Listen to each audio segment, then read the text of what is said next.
Hello students, कैसे हैं आप लोग। एक बार फिर से आपके अपने परिवार ड्रीम कॉम्पिटेटिव क्लासेज में आप सभी का हार्दिक स्वागत है। तो आज हम लोग जो है डिस्काउंट का सबसे बेहतरीन सवाल करने वाले हैं।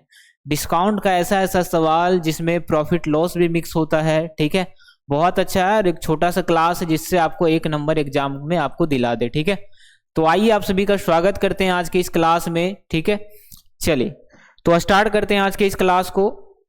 तो आइए सबसे पहला क्वेश्चन आपके सामने रखते हैं। चलिए देखिए, क्वेश्चन आपके सामने है। वो क्वेश्चन है कि यदि, चलिए पहला सवाल, कोई वस्तु है, ठीक है, ट्रिक नंबर फर्स्ट, डिस्काउंट का ये पहला है। कोई वस्तु जिसका अंकित मूल्य 200 रुपया है, 10% के बट्टे पर उपलब्ध है। 10% की बट्टे पर क्या है, उपलब्ध है, मतलब दिया जाता है 10% की छूट के बाद। तो बताना है उस वस्तु का विक्रय मूल्य क्या होगा। ठीक है, 10% की छूट के बाद उस वस्तु का विक्रय मूल्य। जी हाँ, सवाल बहुत इजी है, लेकिन जब बट्टा आ जाए इसका मतलब क्या होता है सर। जो बच्चे नए हैं उनके लिए सबसे ज्यादा फायदेमंद होगा। ठीक है, जो जानते हैं वो बेहद इसको कुछ कुछ ना कुछ सीख करके ही जाएंगे यहाँ से। चलिए देखिएगा, कोई वस्तु जो है, कोई वस्तु जिसका अंकित मूल्य 200 रुपया है, 10% के बट्टे पर उपलब्ध है, मतलब 10% की छूट पर उपलब्ध है, उस वस्तु का विक्रय मूल्य क्या होगा। आप जैसे मान लिया जाए आप कहीं जाते हैं सामान खरीदने के लिए, है ना, सामान खरीदने के लिए जाते हैं, उसकी कीमत क्या है, 200 रुपया है ना। मान लिया जाए कोई शर्ट खरीदते हैं या स्वेटर खरीदते हैं, 200 रुपया कीमत है। ठीक है, आप गए बोले कि इस पर 10% की छूट चल रहा है, आप इसको ले सकते हैं। 200 रुपया है लेकिन 10% की छूट पर दे रहा है, मतलब वो मिलेगा कितना में। तो जब भी ऐसा सवाल आ जाए तो आप सिंपली क्या करिएगा, हम एक ही तरीका बताएंगे हर मेथड में। ठीक है, सिंपली क्या करिएगा, एक कोई वस्तु है जिसका अंकित मूल्य 200 रुपया, 10% की छूट। 10% को पहले आप फ्रैक्शन में बदल दीजिए।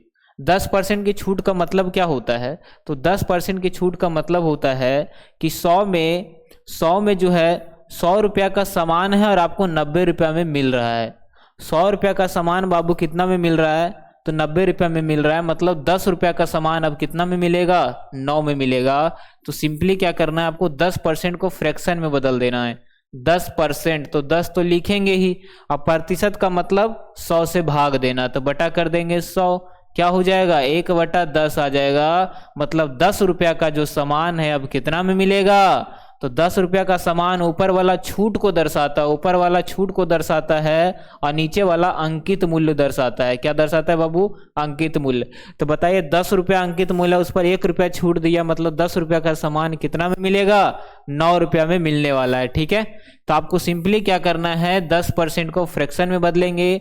तो 10% का मतलब 1/10, मतलब 10 रुपया का सामान मिलेगा कितना में, 9 में। अब ये जो है, ये पहले वाला जो है ये दिखाता है अंकित मूल्य। क्या दिखाता है, अंकित मूल्य को ही कहते हैं सूची मूल्य।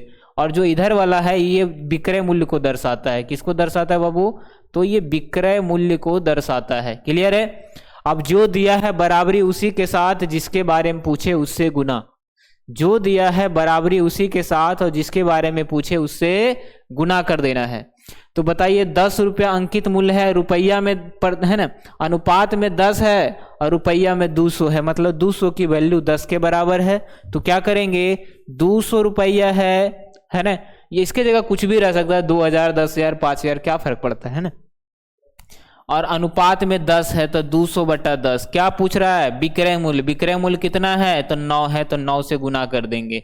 एक जीरो से एक जीरो कट गया, 9 दूनी 18, 180 रुपया आ जाएगा उसका विक्रय मूल्य। यानी कि वही शर्ट जो है आपको कितना में मिलेगा, तो वही शर्ट आपको जो है 180 रुपया में मिल जाएगा।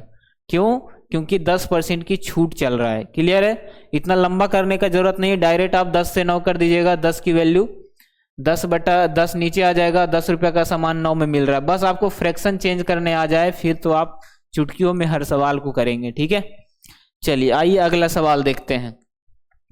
दूसरा नंबर सवाल, 480 रुपया पर, है ना, एक से एक सवाल यहाँ पर आपको मिलेगा कि छूट कैसे निकालना है। तो हर तरह का सवाल है, जरूरी नहीं कि एक क्वेश्चन इजी हो तो हर क्वेश्चन आसान ही हो। ठीक है, और जो बच्चे नहीं जानते उनके लिए आसान भी कह सकते हैं कि हार्ड भी है। यदि 480 रुपया पर एक अंकित मूल्य पर आधारित एक वस्तु को अंकित मूल्य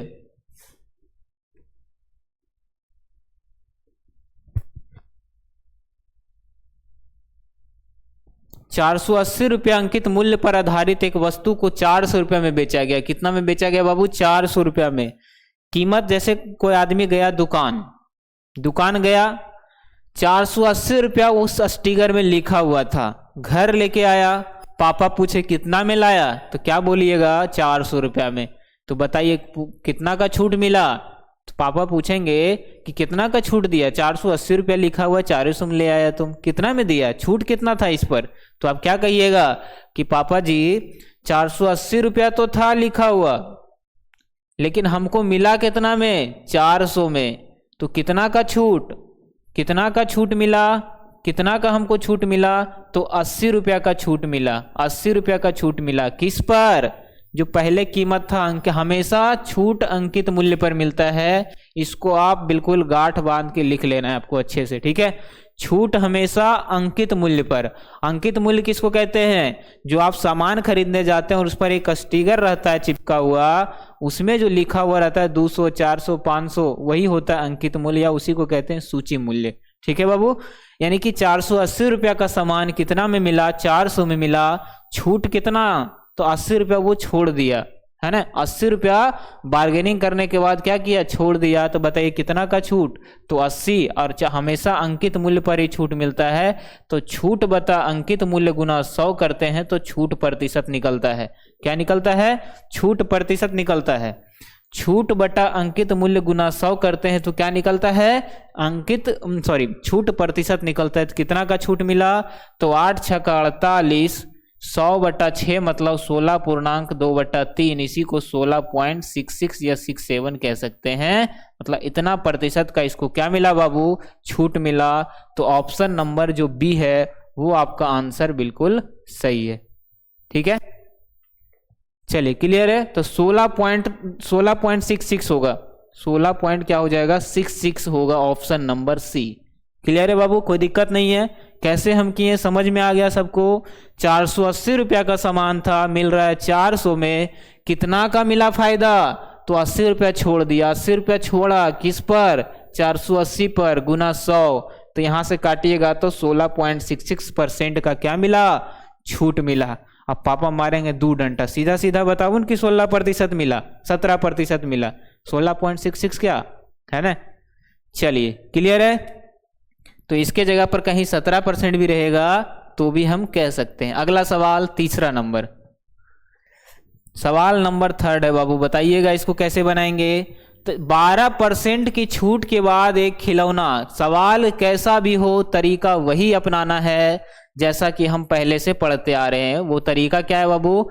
कि हमेशा अंकित मूल्य पहले, विक्रय मूल्य बाद में। दूसरा सवाल में भी देखिएगा तो अंकित मूल्य को हम पहले लिख दिए, विक्रय मूल्य को बाद में लिखें। ठीक है, इस सवाल में भी हम वही करेंगे। कुछ नहीं करना है, जो दिया है बराबरी उसी के साथ, जिसके बारे में पूछे उससे गुना। क्वेश्चन हो गया खत्म। देखिएगा, बोल रहा है 12% की छूट के बाद एक खिलौना 132 रुपया में बेचा जाता है। बेचा जाता है मतलब 132 क्या है? तो विक्रय मूल्य है। 132 क्या है बाबू? विक्रय मूल्य है 132 रुपया। तो खिलौने का अंकित मूल्य क्या है ना? तो अभी हम बताएं, सबसे पहले प्रतिशत को आप तोड़िए। तो 12% लिखा हुआ है तो 12 लिखेंगे। अब प्रतिशत मतलब होता है 100 से भागा देना, मतलब भागा दे दिए 100 से। कट गया कितना बार में? 6 दूनी 12 या 4 तिया 12 और 25 चौका 100, 3/25। मतलब इसका मतलब क्या हुआ सर? तभी हम बताएं कि 25 रुपया का सामान है और 3 रुपया का छूट दे दिया, मतलब छोड़ दिया। छूट दे दिया मतलब छोड़ दिया। तो वही सामान कितना में मिलेगा? 21 रुपया में। कितना में मिलेगा? 22 रुपया में। 22 3 25, मतलब 25 रुपया का सामान है बाबू, और आपको मिला कितना में? तो 3 रुपया का छूट दे दिया। ऊपर वाला छूट, नीचे वाला अंकित मूल्य। तो 25 में 3 रुपया छोड़ दिया तो लिया आपसे कितना? 22 रुपया लिया। 22 रुपया लिया, जो किसके बराबर? 132 के बराबर। क्यों सर? क्योंकि ये होता है अंकित मूल्य जिसको एमपी कहते हैं, और ये होता है विक्रय मूल्य जिसको एसपी कहते हैं। ठीक है, रुपया में विक्रय मूल्य 132, अनुपात में 22। तो जो दिया है बराबरी उसी के साथ, तो विक्रय मूल्य दिया है 132, तो यहाँ पर हम 25 करेंगे? नहीं करेंगे। क्यों? क्योंकि सर साफ साफ लिखा हुआ यहाँ पर बेचा जाता है, मतलब विक्रय मूल्य है, तो आप 22 से कंपेरिजन करिएगा, ना कि 25 से, क्योंकि ये अंकित वाला है और ये विक्रय मूल्य है। तो जो दिया है बराबरी उसी के साथ, तो बटा 22 करेंगे। और क्या पूछा है? अंकित मूल्य पूछा है। अंकित कितना है? तो 25 है, गुना कर देंगे 25 का। तो 22 छक 32 से और 25 छका 150, 150 रुपया लिखा हुआ था और मिला कितना में? 132 में। कितना का छूट था? 12% का। कुछ भी पूछे आपसे आप आसानी से बनाएंगे। सर अगर डबल छूट रहेगा तो वो अगले वीडियो में मिलेगा उसका वीडियो, ठीक है। छोटा छोटा पढ़ना और एक नंबर हम पक्का करके जाएंगे। तो 150 रुपया क्या हो जाएगा आपका? बिल्कुल सही आंसर हो जाएगा। Got it? कोई दिक्कत नहीं है, मजा आ रहा है, समझ में आ रहा है, तो आप कभी गलती नहीं करोगे। जब भी आप दुकान में जाओगे तो आप कभी गलती नहीं करोगे ऐसे सवाल में। कोई दिक्कत नहीं है किसी को कोई दिक्कत नहीं है? चलिए अब आप कर लेंगे।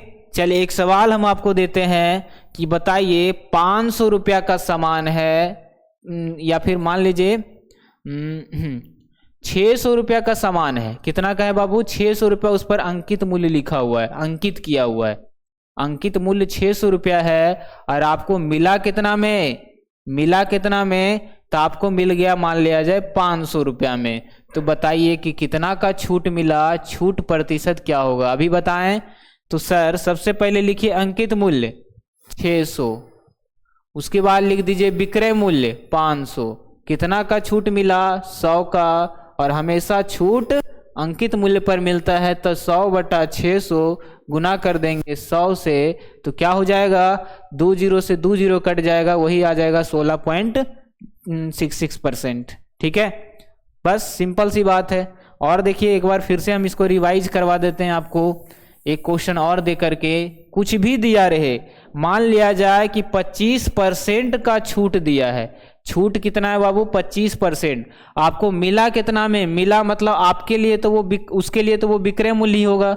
मिला आपको, मान लिया जाए मिला आपको, है ना, मिला आपको 1000 रुपया में। तो बताइए अंकित मूल्य कितना था? अंकित मूल्य कितना था? तो अब क्या कहिएगा कि सर हम तो खरीद के लाए कितना में? हम खरीद के लाए 1000 रुपया में। छूट कितना था? 25% का था। तो 25% को क्या बताएं? सबसे पहले फ्रैक्शन में बदलिए। तो 25% का मतलब कितना? तो 25 बटा 100, क्योंकि फ्रैक्शन प्रतिशत मतलब नीचे 100, तो आ जाएगा 1 बटा 4, है ना। मतलब 4 रुपया का सामान मिला सर हमको 3 में। अब क्या दिया है? ये होता है अंकित मूल्य, ये होता है विक्रय मूल्य। विक्रय मूल्य दिया है तो विक्रय मूल्य से बराबरी करेंगे, अंकित दिया रहता है तो अंकित से बराबरी करते। तो 1000 ना मान के ऐसा मानिए जो कट जाए पूरा, तो इसको 900 कर दीजिए कि 900 हम खरीद के लाए हैं। ठीक है, तो देखिए 3 अनुपात में 3 है, रुपया में 900 में मिला, तो 900 का बराबरी हम 3 के साथ करेंगे। ठीक है, क्या पूछ रहा है? अंकित मूल्य। अंकित मूल्य कितना है? 4 है, तो 4 से हम गुना कर देंगे। तो 3 तिया 9, 4 तिया 1200 रुपया उसका अंकित मूल्य रहा। और 25% की छूट के बाद हमको वो कितना में मिला? 900 रुपया में हमें मिल गया। तो सवाल कैसा भी हो आप इस तरीका से बनाएंगे तो कभी भी जिंदगी में गलती आपका नहीं होने वाला है। कोई दिक्कत नहीं है, यहाँ तक कोई दिक्कत नहीं है। बताया था यहाँ पर 4 रुपया का सामान 1 बटा 4 का मतलब 4 रुपया का सामान 3 में मिला, क्योंकि 1 रुपया का छोड़ दिया वो। ठीक है, अब कोई दिक्कत नहीं है। तो अगले क्लास में एक और बेहतरीन ट्रिक बताएंगे जिससे आपको 1 नंबर एग्जाम में फिक्स हो जाए। चलिए तो मिलते हैं अगले क्लास में, जब तक के लिए जय हिंद जय भारत।